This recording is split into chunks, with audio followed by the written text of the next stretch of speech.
Весной 2024 года, текущего года, пройдут выборы президента Российской Федерации. Впервые они продлятся 3 дня, 15, 16, 17 марта. Ассаламу алейкум, добрый вечер, дорогие друзья, это программа «Актуальная тема» на телеканале «Война».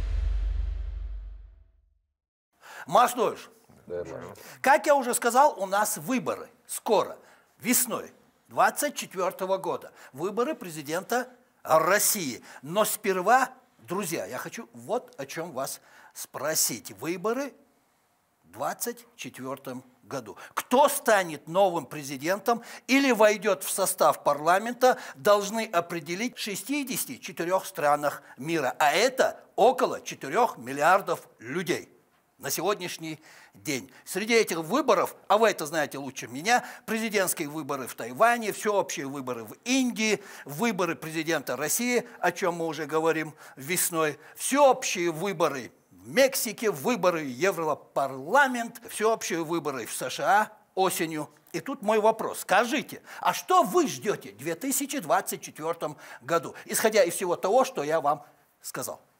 Прошу, кто первый? Ну, во-первых, я жду, что выборы в Российской Федерации, выборы президента Российской Федерации, как вы сказали, 3 дня в марте пройдут организованно, четко, прозрачно и строгом соответствии с действующим законодательством. И это крайне важный выбор для нас, для всего мира. Нам важно, чтобы провести эти выборы, чтобы мы сами в первую очередь не сомневались, с максимальной явкой и максимальной прозрачностью. Конечно, но мы сомневаемся? Нет, не сомневаемся. Более того, мы не сомневаемся, что так называемые цивилизованные страны Запада, в кавычках, будут всячески пытаться доказать, что они нелегитимны и так далее. Именно с этой точки зрения важно провести их как положено, и более того, важно на эти выборы пригласить подрастающее поколение, которое еще не имеет права голоса, но чтобы они сами тоже видели, как прошли выборы, чтобы их потом им в голову не мутили. Остальные выборы, важны выборы Индии, как самодостаточной страны, которая реализует суверенную политику в интересах своего народа. Ничего не жду от выборов в Европейский парламент и так далее. Это но многие ждут именно эти выборы. Вообще, значит, выборы в странах Запада не имеет никакого значения ни для этих стран, ни для всего мира. Кроме выборов в США, и даже выборы в США мало ли изменяет. Кто бы не был избран в США президентом, там тоже мало что изменится в внешней политике, если что-то вообще изменится. А в европейских странах не имеет никакого значения. Они вообще никакого? Никакого значения, потому что... Ни для нас, ни для Европы, ни для мира? Ни для кого, потому что они не самостоятельны. Ага.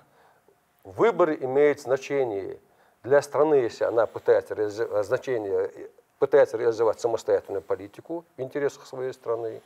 Выборы имеют значение для региональных держав, которые реализуют самостоятельную политику. И более того, эти выборы имеют значение для этого региона. Выборы мировой державы, тем более ядерной державы, которая реализует самостоятельную политику, имеют значение для всего мира. В этом смысле выбор России имеет значение для всего мира. Вот об этом мы чуть позже поговорим.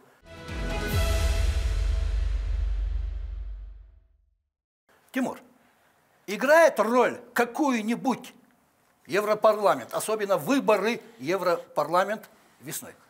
Ну, давайте чуть углубимся, да, в ситуацию. Если в европейской политике, то надо понимать, что Европарламент, ну, именно как депутаты, да, действительно, они не имеют такого статуса, скажем, или полномочий, как имеет та же Еврокомиссия. То есть Еврокомиссия имеет больший авторитет, скажем так, и влияние на европейскую политику по сравнению с Европарламентом.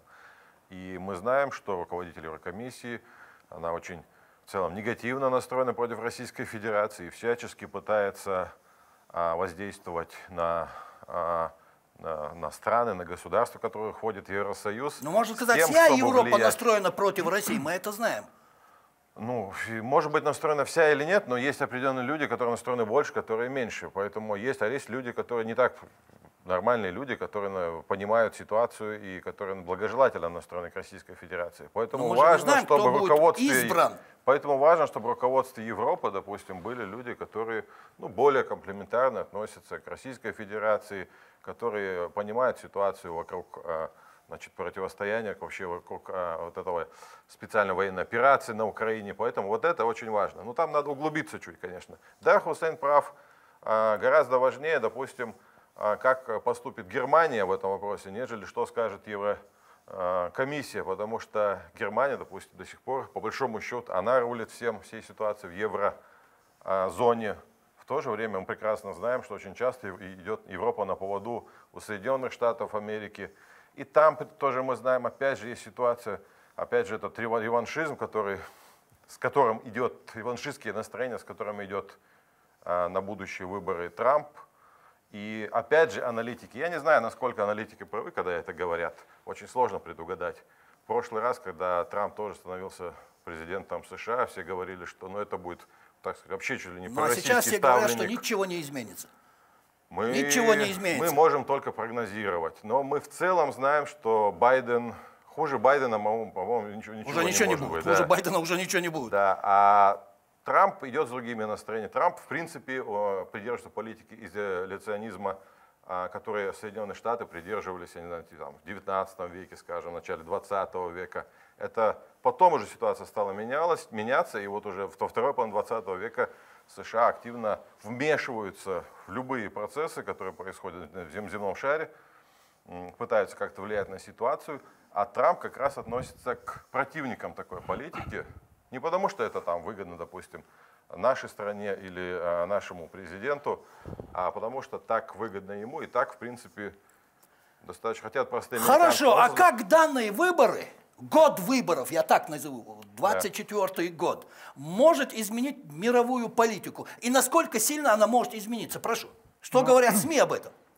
СМИ, сейчас мы находимся в такой ситуации, когда СМИ играют огромную роль в не только политике, вообще и в мироустройстве, потому что за счет СМИ играют умами людей, замыливают, рассказывают, можно сказать, небылицы, и тем самым создают такую какую-то атмосферу дестабилизации в отношении нашей страны и в нашей стране. Конечно, да. И вот то, что сказал Хусейн, они будут уже нацелены на то, чтобы дестабилизировать именно в информационном пространстве легитимность наших выборов, отношение граждан к этим выборам и так далее.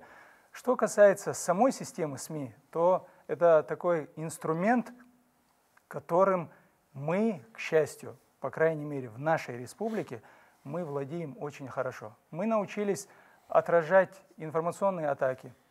Мы успешно занимаемся именно этой работой. Мы прекрасно знаем, что за счет СМИ, за счет новых технологий, за счет информирования людей ложными какими-то вбросами можно манипулировать. И это ведет к каким-то негативным последствиям. А что касается самих выборов в Америке, будь то в Европе, как сказали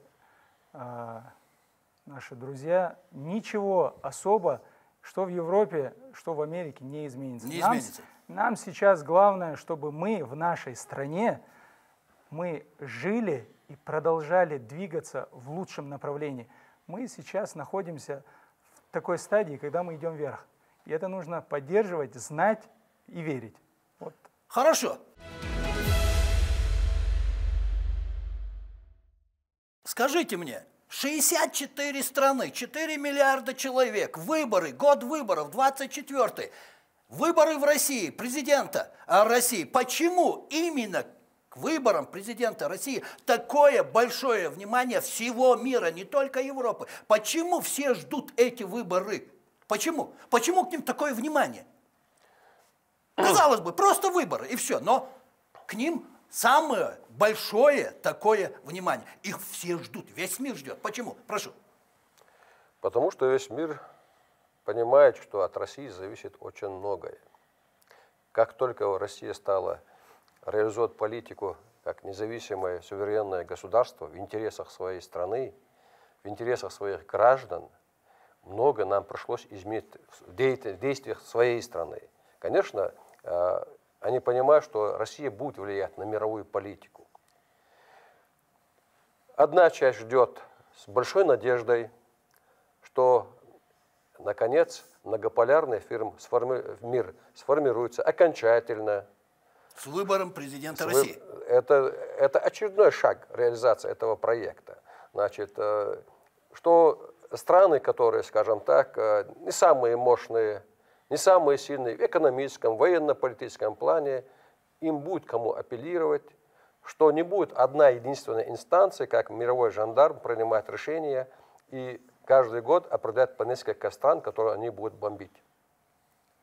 Другая часть мира, меньшая часть, кстати, значительно меньшая часть мира, надеется все-таки, что на этих выборах что-то случится, что-то они смогут реализовать свои проекты, что удастся им вбить клин между регионами Российской Федерации, между народами Российской Федерации, между конфессиями Российской Федерации, поддержать украинскими мясными штурмами, довести до того, что Россия ослабнет, а лучше расколется на несколько частей, и что они будут просто так бесплатно выкачивать ресурсы Российской Федерации, как они выкачивали столетиями из африканских и рядом других стран мира, которые некоторые до сих пор продолжаются. Так вот, поэтому это имеет большое значение. Еще раз говорю, не имеет значения, как пройдут выборы в Европе. Да, внутри Европы какое-то влияние больше имеет влияние Германии. То есть самые большие, самые важные выборы на планете в 2024 году – это выборы президента России. Потому что самые важные решения для мира невозможно принимать без участия России. И говорится, и считают, что без участия государства российского на этой планете не решается ни одна проблема. Правильно будет так сказать? И вот именно так. Конечно, какое-то решение проблем можно объявить решенной, или она не будет решена, или она будет решена несправедливо, если это произойдет без России.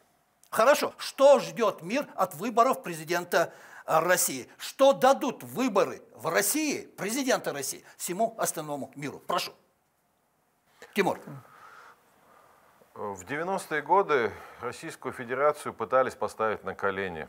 И нашим западным, в кавычках, друзьям казалось, что у них даже, может быть, даже удалось это сделать. Но в нулевые годы Россия начала выходить из этой ситуации. Сегодня мы не просто, не знаю, встали во весь рост, но мы сегодня фактически ведущий игрок вообще в политическом пространстве. Российская Федерация ведущая, наверное, страна, то есть уже можно назвать даже полюс силы на современном политическом небосклоне всего земного шара. Не хотел по-другому.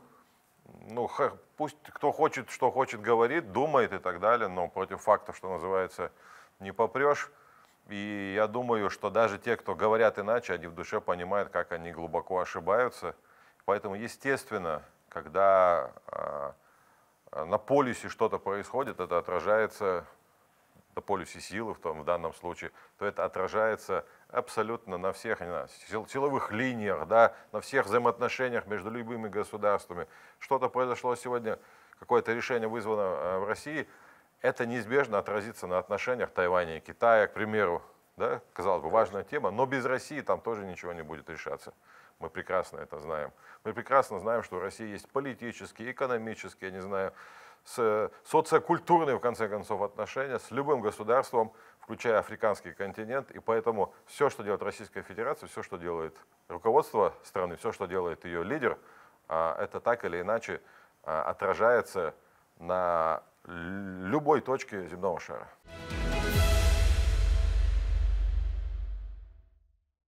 Скажите мне, а вот при подготовке к выборам и во время выборов наши СМИ на что должны обратить особое внимание? СМИ вообще должны доносить правду. Так. Что мы и делаем? Мы должны показать естественную, обычную картину, которая происходит вообще не только в мире, но и в России в целом. На что мы сейчас, простые граждане, обращаем внимание? За эти 24 года, с 2000-х годов, можно невооруженным глазом увидеть огромные изменения в лучшую сторону. Как сказал Тимур, это и экономически, и социально, и политически. Мы уже движемся в том направлении, в котором не хотят, чтобы мы двигались. Это и Запад, и их пукольные страны, это европейские. СМИ играют роль донесения информации. Вот сейчас есть определенные ограничения, которые подразумевают, что до определенного числа, до определенного дня мы не можем агитировать, мы не можем какого-то кандидата. У нас много кандидатов на пост президента. Поэтому до определенного числа идет информирование наших граждан о предстоящих выборах, чтобы люди приходили на выборы, чтобы они знали, что есть выборы, что от каждого жителя нашей большой страны зависит будущее всей страны и их поколения. То есть не оставаться в стороне и говорить, что да нет, от меня уже ничего не зависит, мой голос может быть уже предрешен. Нет, каждый голос, он важен. И каждый гражданин обязан, на мой взгляд, прийти на выборы, проголосовать за того или иного кандидата и поставить свою галочку, внести свою лепту в будущее нашей великой страны. И СМИ, конечно, в этом играют роль. Мы информируем граждан о предстоящих выборах, о возможности проголосовать в том или ином месте. То есть вся эта система, естественно, без СМИ она невозможна, потому что 21 век, все в интернете, все в телевизоре, все в карманах, я имею в виду про социальные сети. Вот так что в этом плане мы работаем.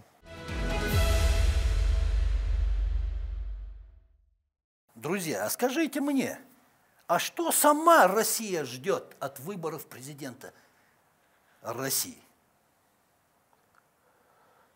Россия, конечно... Что дадут президентские выборы в России, самой России? Ну, для России крайне важны эти выборы.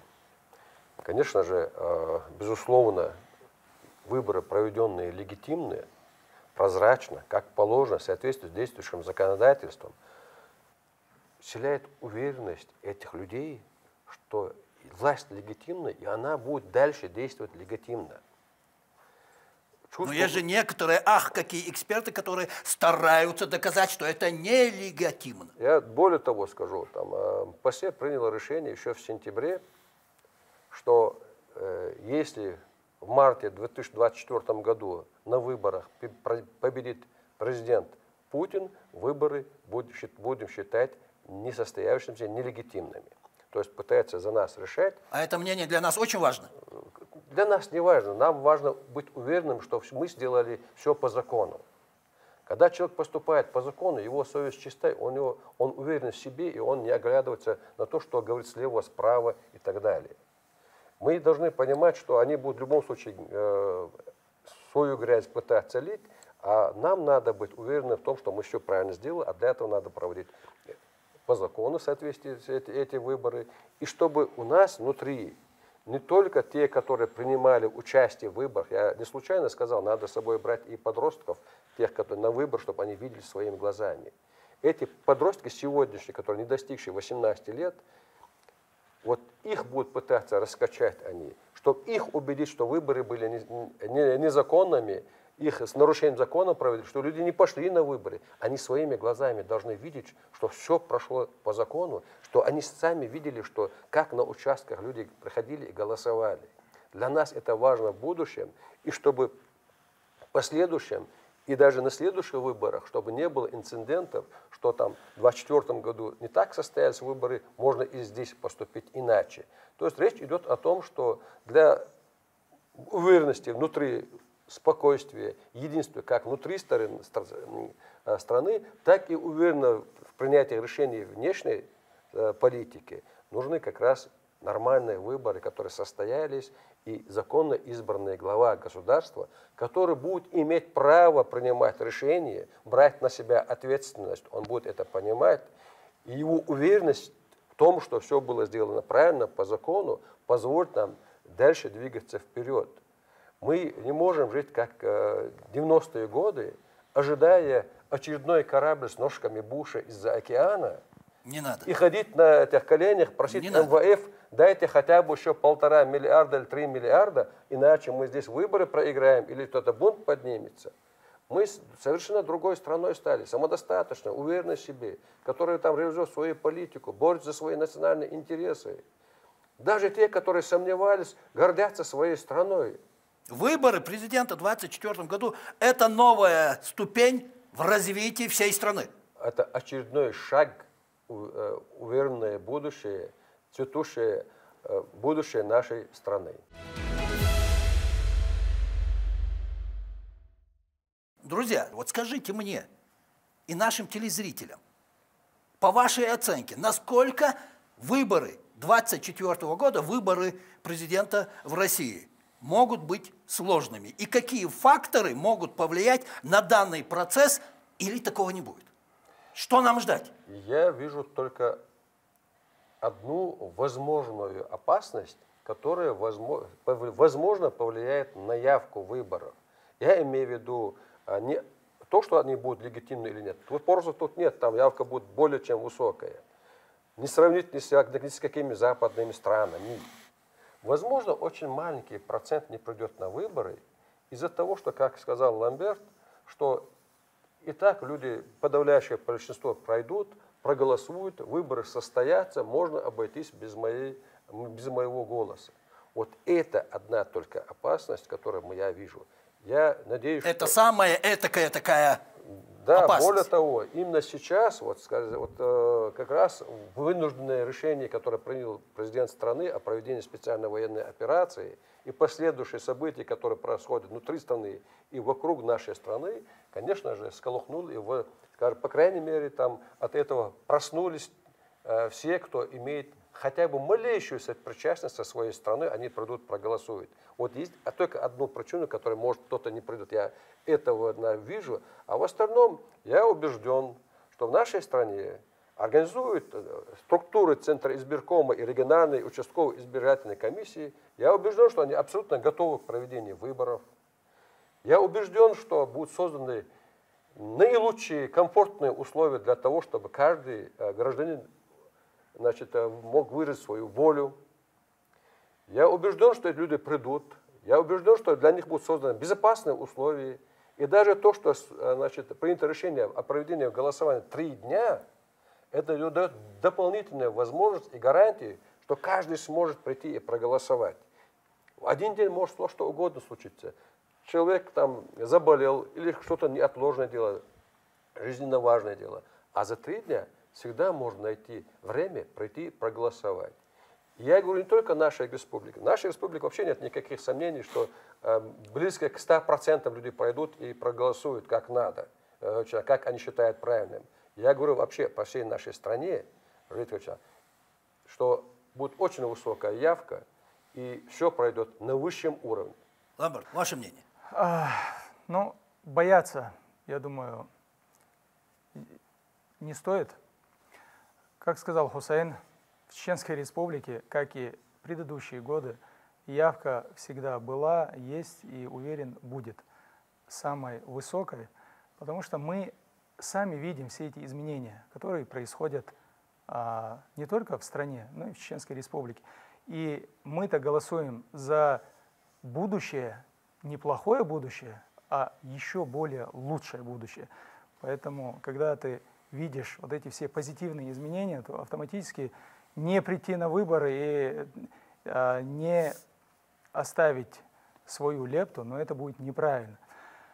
Что касается каких-то проблем, я проблем не вижу. Даже если бы мы бы переживали за выборы, сегодня как раз была информация, что на выборы будут привлечены от 500 до 1000 международных наблюдателей. Вот я не помню сейчас, ЦИК это заявил или кто. Уже есть заявки, да, уже? Около 100 или более 100 государств. То есть это говорит о чем? О том, что мы открыты. Добро пожаловать, приходите, смотрите. За легитимность мы и не переживаем. Вот, я думаю, переживать не стоит. Мы знаем, куда мы движемся, и мы должны двигаться в нужном направлении. Тимур, предположим. На тему эту. Прошу. Продолжить. Прошу. Я, конечно, согласен с моими коллегами. Я не предвижу сложностей, но я предполагаю, что будут силы, которые будут пытаться эти сложности создать. Вот, я хотел этот вопрос, безусловно. Тимур, минуточку, предугадывая то, что вы хотели сказать, предположим, что со стороны как так называемого коллективного Запада будут попытки помешать президентским выборам в России. Предположим. Ваше мнение, избирательная система и общество Российской Федерации готовы к тому, чтобы успешно им противостоять? Конечно, будут попытки провокации, манипулирования общественным мнением и прочих вещей, которыми, политтехнологических таких штучек, которыми сегодня прекрасно владеют, в том числе на Западе, потому что они привыкли этим там заниматься. Опять же, сегодня технологии, что называется, развиваются семимильными шагами им в помощь. Я имею в виду искусственный интеллект, который может сегодня, не знаю, любую личность, да, там внешне создать дипфейковые какие-то личности, голос подстроить, что еще, почерк можно, да, один в один скопировать и так далее. И, естественно, с использованием этих самых технологий, я уверен, будут рождаться какие-то манипулятивные вещи на Западе, которые будут вбрасываться в интернет-пространство для попыток повлиять на общественное мнение в Российской Федерации, и в окружающих, я не знаю, странах. Наша система избирательная выдержит это? Все. Но. Весь негатив, который, возможно, будет. Тут даже вопрос не избирательной системы, тут вопрос общественного иммунитета. Согласен. Я уверен, что у нас в обществе мы в достаточной степени уже привиты от такого рода заразы. Мы пережили не одну попытку как-то дестабилизировать ситуацию в нашей стране за эти последние, не знаю сколько уже, 30 лет. Да, и очень часто пытались нам внедрить разного рода вирусы, я, как сказал уже, наши, в кавычках, друзья. И мы выработали уже иммунитет, российское общество выработало иммунитет, и никогда больше, я уверен, не заразится той болезнью, которую нам пытались внедрить в 90-е годы. Хорошо.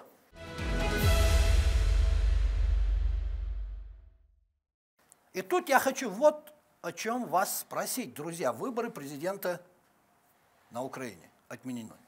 Демократия? Конечно, демократия. Демократия? Да, когда выкормыш, демократия по-украински. Да, выкормыш там Вашингтонского обкома там поступает как угодно, это демократия. Если это интересно в США, это демократия. Кто бы ни был, каким-то не был, он фашистом, диктатором, кем он не был. Там не только выборы отменены, там отменены вообще все, значит, почему? Альтернативные. Ваше мнение, почему отменили выборы на Украине? Конечно, он же сказал, что он будет избираться один раз на президента. Срок закончился, он не знал, что закончится это 5 лет. А тут быстро подошел срок, а упускать не хочется. Он точно знает, что его не выберут. Скорее всего, нет возможности вообще проводить нормальные выборы. Демократия, свобода слова. Конечно, но если это делают там сателлиты Вашингтона, то это все нормально. То, что там расстреливают журналистов, это нормально у них считается. Демократия. Конечно, демократия. Так что, значит, запретили все оппозиционные СМИ. Там, демократия. Да, все взяли под контроль государственные СМИ, они только одно толдычат. Демократия. Значит, обстреливает мирные населенные пункты, это демократия. 8 лет бомбили своих же граждан. Демократия, нарушили Конституцию, демократия. Но если, не дай Аллах, там Россия скажет, что сделает все, что там для них жизненно важно у себя в стране, даже внутри страны, там, значит, перемещение там, одной воинской части в другой регион, это как вы смеете передвигать там воинские части, и тогда вы нам угрожаете. Если приближается НАТО к вашим границам, почему вы границы не отодвигаете вглубь Сибирь, значит, обвинять наши, это тоже демократия. Все как было там, все как было запланировано, это все там абсолютно предсказуемо. Демократия? В кавычках. Я добавлю кавычки. Все, что касается, мы знаем по примеру нашей республики. Я вообще не большой профессионал, как мои коллеги. Я лишь учусь, как в знаменитой сказке. Но я знаю, что... вы журналист, и причем хороший. Прошу. Спасибо. Я знаю, что наше общество, оно действительно подготовлено ко всем этим вбросам. По линии СМИ и мы прекрасно знаем, какая информационная война вообще идет против России, а в частности Чеченской Республики. Даже если случайно... Я сказал бы, в частности, особенно против Чеченской Республики. Да, спасибо. Если даже кошка у нас споткнулась, то все, это новость мирового масштаба. Сильный пример. Рамзан Ахматович. Сильный пример. Прошу. Так что таких примеров очень много. Что касается демократии в кавычках Запада и их стран, то нужно просто пообщаться с людьми, которые там живут. Они прекрасно расскажут, какая там демократия. Буквально недавно приезжал известный бывший морской пехотинец Риттер Скотт. Вот пообщайтесь с этим человеком. Он все расскажет про демократию, о том, как его после визита в нашу республику, да и вообще по регионам России, как к нему приходили гости из определенных структур и, как говорится, давали знать, что нужно, а что нельзя. То есть человек открыто заявляет, что никакой демократии и никакого интереса к гражданам у них там за бугром нет. Все делается для того, чтобы раскачать ситуацию в России. Вот и все. А в отношении Чеченской Республики он сказал, и мне это понравилось, я хочу дружить с чеченским народом. Да. Демократия, Тимур? Я уверен, что Зеленский просто-напросто боится, что если вдруг выборы состоятся, что он просто проиграет, что он не выдержит конкуренции, потому что он знает, что его рейтинг в народе украинском очень сильно упал, потому что он знает, что говорят аналитики. Аналитики говорят, что у того же Залужного, да, главнокомандующего Вооруженными силами Украины, намного большая популярность. Ну, элементарный страх, боязнь потерять свое место, свою кормушку. Мы прекрасно знаем, что сегодня и не раз всплывают какие-то коррупционные факты. Мы знаем, что те деньги, которые поступают Украине, да, на то, чтобы она вела боевые действия с Российской Федерацией, разворовываются на самых разных уровнях, начиная с самого верха. И потерять эту кормушку, а если он уйдет президентом, он потеряет эту кормушку, ему очень как не хочется. Поэтому это когда демократия, так называемая демократия, ставится в угоду собственному карману, вот и все. По-штатовски, скажем так, демократия по-штатовски. Да, по-западному. По-западному. Да, он боится больше того, он не только боится потерять, значит, пост, но он боится потерять свою жизнь. Он прекрасно, я думаю, что он не настолько дурак, чтобы не понимать с отработанным материалом, как поступает США. Его утилизируют. Есть и другая, и вот это для него опасность, конечно же.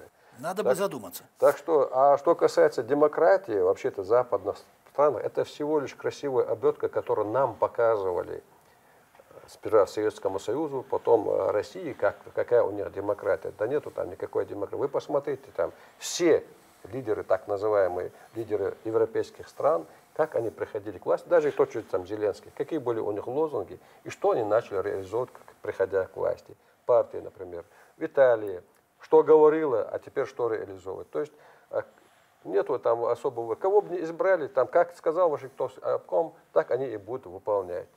Значит, да, будут нехотя где-то, иногда где-то кряхтеть будут, но деваться им некуда, они будут четко это выполнять.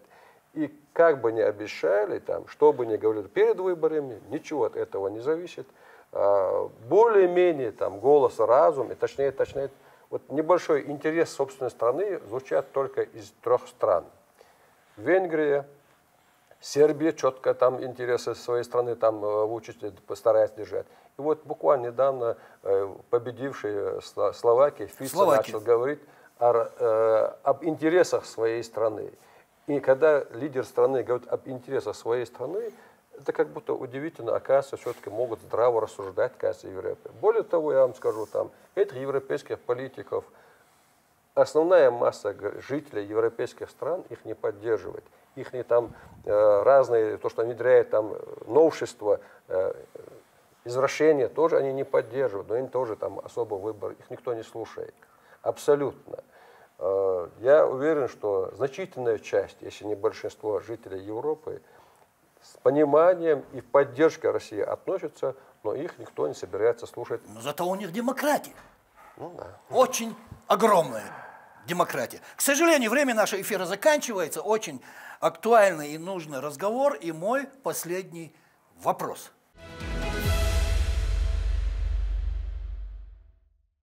почему надо идти на выборы президента России. Прошу, Тимур. Элементарно на самом деле то, что любой гражданин страны должен выполнять свои обязанности. Обязанность гражданина состоит в том, чтобы в том числе проголосовать на выборы за руководство, чтобы получить свою, так сказать, долю ответственности за все, что будет происходить в дальнейшем. И сегодня нужно не просто пойти на выборы, но, как это говорят, выбирай будущее, да, лозунг есть такой.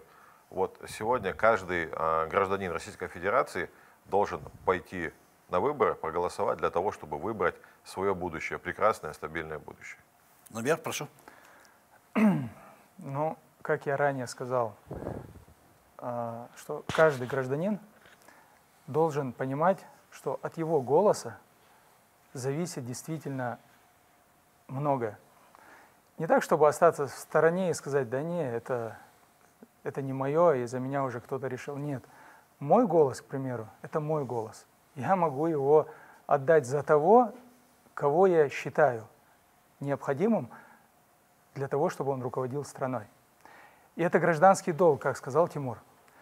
Но есть такая проблема, что у некоторых граждан, возможно, к сожалению, из-за становления государства, которое мы сейчас имеем, у нас есть такая вот наклонная снизу вверх.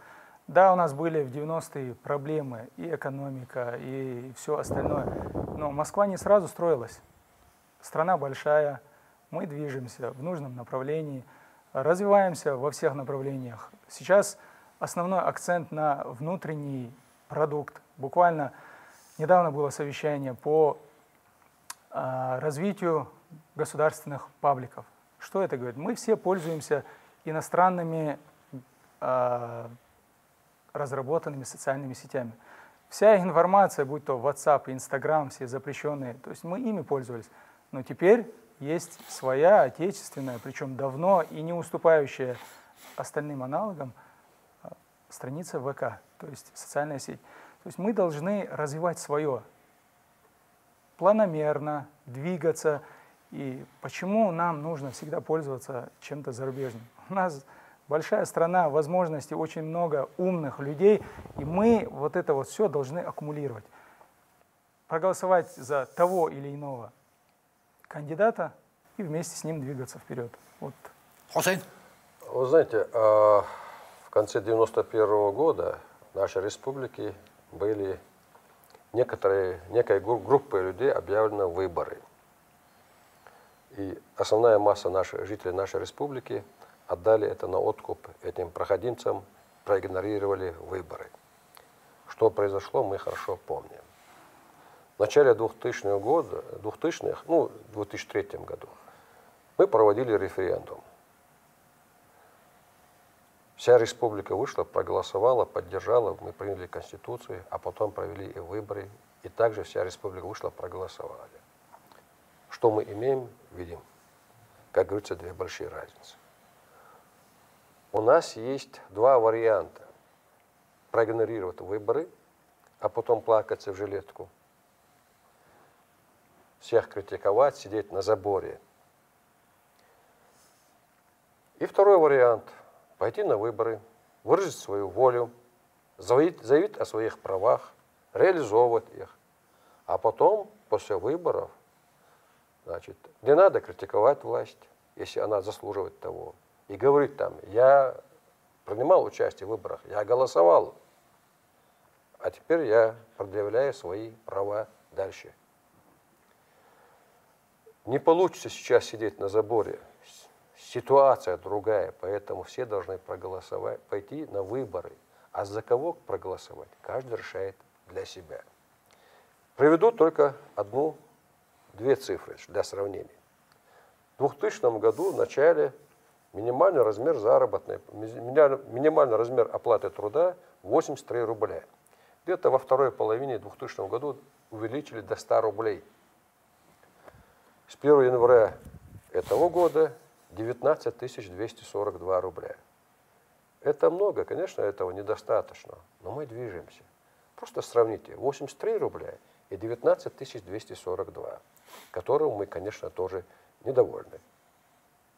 Поэтому, если мы все пойдем на выборы, проголосуем так, как мы считаем нужными, у нас есть будущее. Проигнорируем выборы, нами управлять будут из-за океана, из-за других точек мира. Мы не можем себе это допустить. Мы в ответе за нашу страну, за нашу родину.